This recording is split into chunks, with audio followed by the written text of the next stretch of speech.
The flu season is upon us. Which type will we worry about this year? And what kind of shots will we be told to take?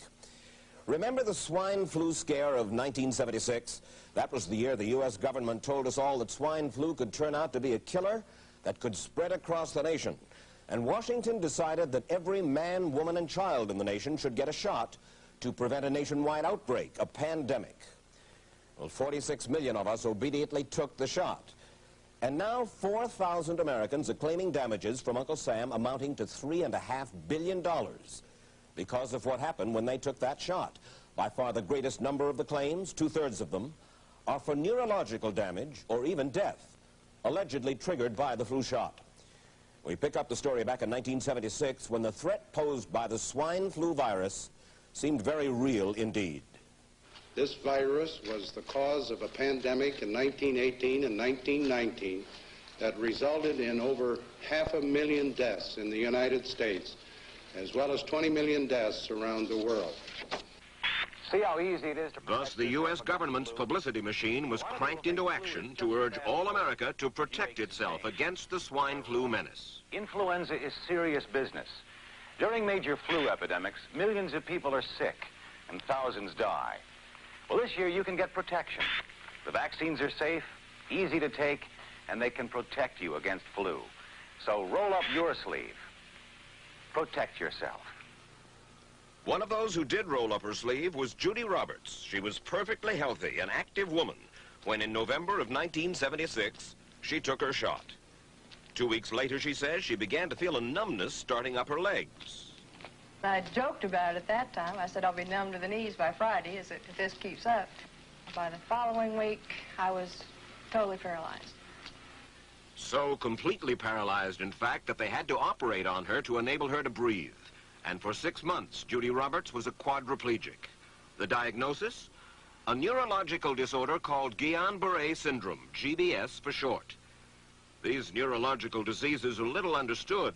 They affect people in different ways.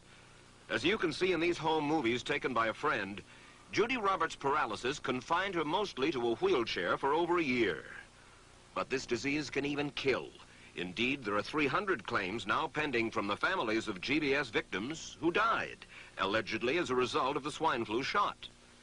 In other GBS victims, the crippling effects diminish and all but disappear. But for Judy Roberts, progress back to good health has been painful and partial.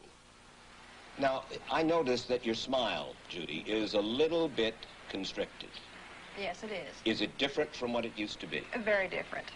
I have a greatly decreased mobility in my lips. And I can't drink through a straw on the right-hand side. I can't blow out birthday candles. I don't whistle anymore, for which my husband is grateful.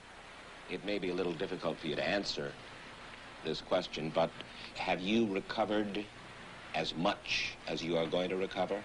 Yes, this is it. So you will now have a legacy of braces on your legs for the rest of your life? Yes, the weakness in my hands will stay and the leg braces will stay. So Judy Roberts and her husband have filed a claim against the U.S. government. They're asking $12 million, though they don't expect to get nearly that much. Judy, why did you take the flu shot? I'd never taken any other flu shots, but I felt like this was going to be a major epidemic. And the only way to prevent a major epidemic of a really deadly variety of flu was for everybody to be immunized. Where did this so-called deadly variety of flu, where did it first hit back in 1976? It began right here at Fort Dix in New Jersey in January of that year when a number of recruits began to complain of respiratory ailments, something like the common cold. An Army doctor here sent samples of their throat cultures to the New Jersey Public Health Lab to find out just what kind of bug was going around here. One of those samples was from a Private David Lewis who had left his sickbed to go on a forced march. Private Lewis had collapsed on that march, and his sergeant had revived him by mouth-to-mouth resuscitation. But the sergeant showed no signs of illness. A few days later, Private Lewis died. If this disease is so potentially fatal that it's going to kill a young, healthy man, a middle-aged school teacher doesn't have prayer. The New Jersey lab identified most of those soldiers' throat cultures as the normal kind of flu virus going around that year, but they could not make out what kind of virus was in the culture from the dead soldier and from 4 others who were sick. So they sent those cultures to the Federal Center for Disease Control in Atlanta, Georgia for further study. A few days later, they got the verdict: swine flu. But that much publicized outbreak of swine flu at Fort Dix involved only Private Lewis, who died, and those 4 other soldiers who recovered completely without the swine flu shot. If I had known at that time that the boy had been in a sick bed, got up, went out on a forced march, and then collapsed and died, I would never have taken the shot.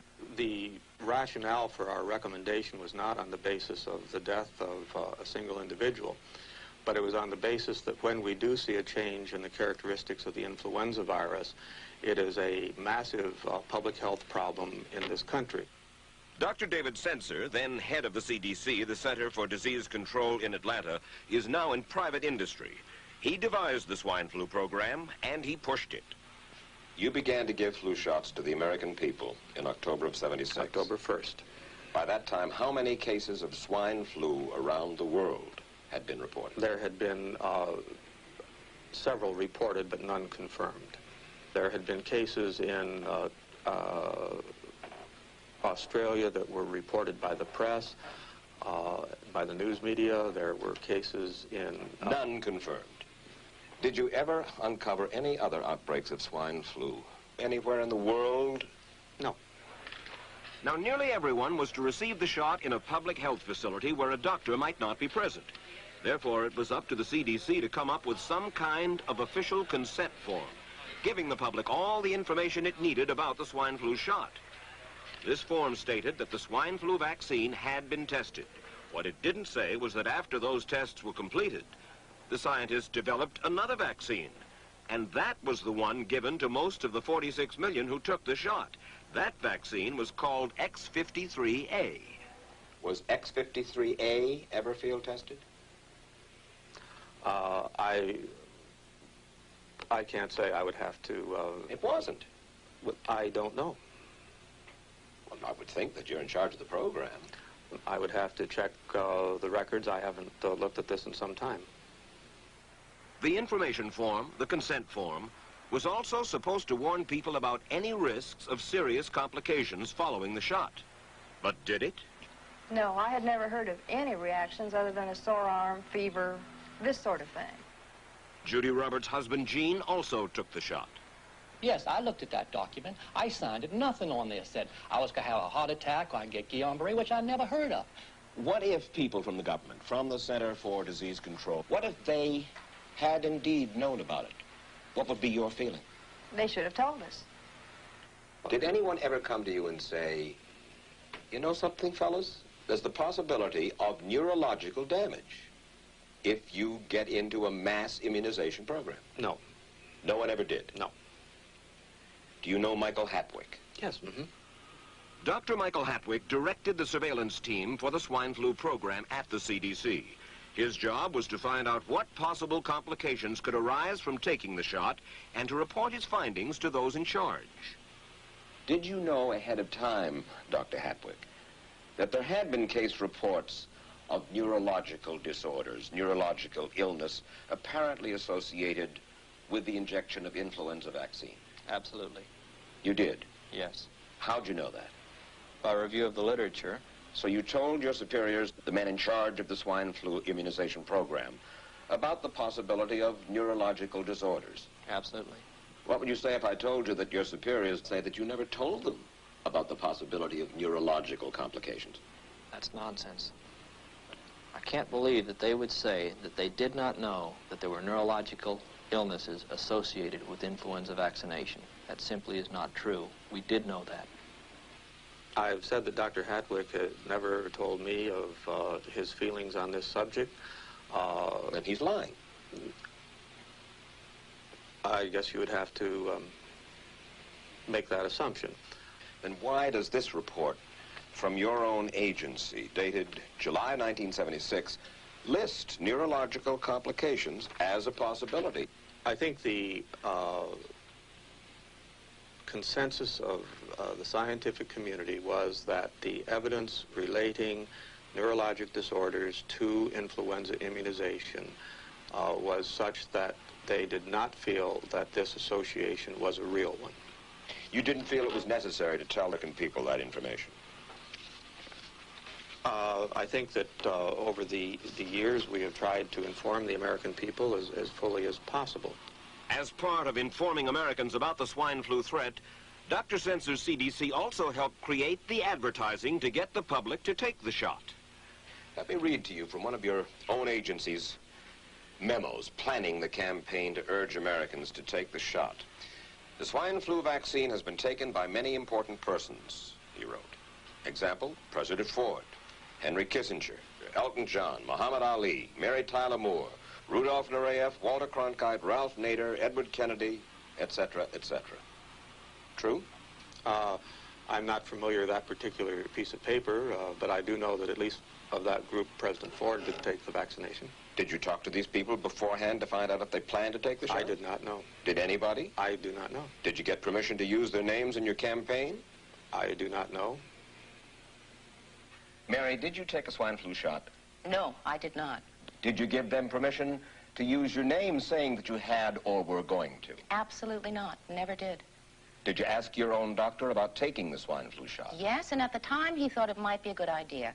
But I resisted it because I was leery of having the symptoms that sometimes go with that kind of inoculation. So you didn't? No, I didn't. Have you spoken to your doctor since? Yes. And? He's delighted that I didn't take that shot. You're in charge. Somebody's in charge.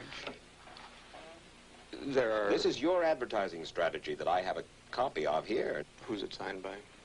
This one is unsigned. But you'll acknowledge that it was your baby, so to speak. It could have been from the Department of Health, Education, and Welfare. It could be from CDC. I don't know. I'll be happy to take responsibility for it. It's been 3 years now since you fell ill with GBS, right? Right. Has the federal government, in your estimation, played fair with you about your claim? No, I don't think so. It seems to be dragging on and on and on, and really no end in sight that I can see at this point. With respect to the cases of Guillain-Barré, allegedly... Former Secretary of HEW Joseph Califano, too, was disturbed that there was no end in sight. So a year and a half ago, he promised that Uncle Sam would cut the bureaucratic red tape for victims suffering from GBS and would pay up quickly. We shouldn't hold them to an impossible or too difficult standard of proving that they were hurt. Even if we pay a few people a few $1,000s that might not have deserved it, I think justice requires that we promptly pay those people who do deserve it. Who's making the decision to be so hard-nosed about settling? Well, I assume the Justice Department is. Griffin Bell before he left? Well, the Justice Department agreed to the statement I made. It was cleared word for word with the lawyers in the Justice Department by my HEW lawyers. And that statement said, in effect? That statement said that we should pay Guillain-Barré claims without regard to whether the federal government was negligent if they resulted from the swine flu shot. I think the government knows it's wrong. If it drags out long enough, that people will just give up. Let it go. I am a little more adamant in my thoughts than my wife is, because I told Judy to take the shot. She wasn't going to take it, and she never had shots. And I'm mad with my government because they knew the facts, but they didn't release those facts because if they had released them, the people wouldn't have taken. And they can come out tomorrow and tell me there's going to be an epidemic, and they can drop off like flies next to me. I will not take another shot that my government tells me to take. Meantime, Judy Roberts and some 4,000 others like her are still waiting for their day in court.